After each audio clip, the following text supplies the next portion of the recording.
Hello student, आज हम English में पढ़ेंगे साउंड ऑफ आई। ठीक है, साउंड ऑफ आई में सबसे पहले मैं आपको पढ़ा रही हूँ sound of I D.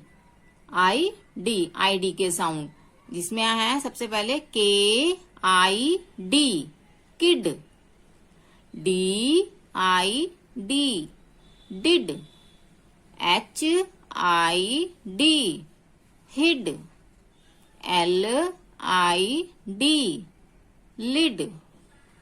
Are I D, rid.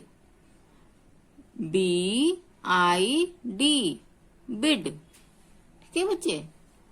Next है आपके आई पी के साउंड। आई पी के साउंड हम पढ़ेंगे ध्यान से। D I P, dip.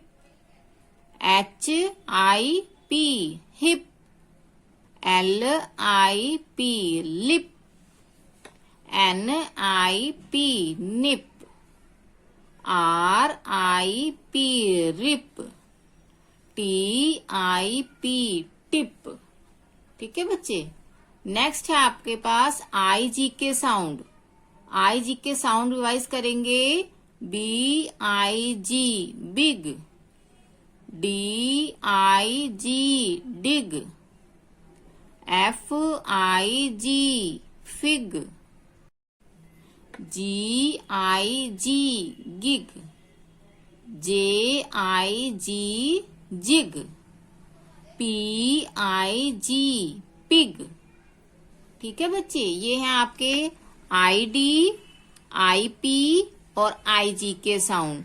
इसको आपने ऐसे ही पढ़कर जैसे मैंने पढ़ाया पढ़ के रिवाइज करना है, लर्न करना है। और अगर मेरा वीडियो आपको पसंद आया हो, पढ़ाने का तरीका अच्छा लगा हो, तो मेरे वीडियो को लाइक शेयर सब्सक्राइब जरूर करें बच्चे। सभी बच्चे वीडियो देख लेते हैं बट लाइक शेयर सब्सक्राइब कोई भी नहीं करता। प्लीज बच्चे इस बात पे ध्यान दें और सब्सक्राइब जरूर करें ताकि मेरी अगली वीडियो आपके जल्दी से जल्दी आपके सबसे पहले आपको शो करे। ठीक है बच्चे, तब तक अगली वीडियो के लिए बाय बाय, थैंक यू।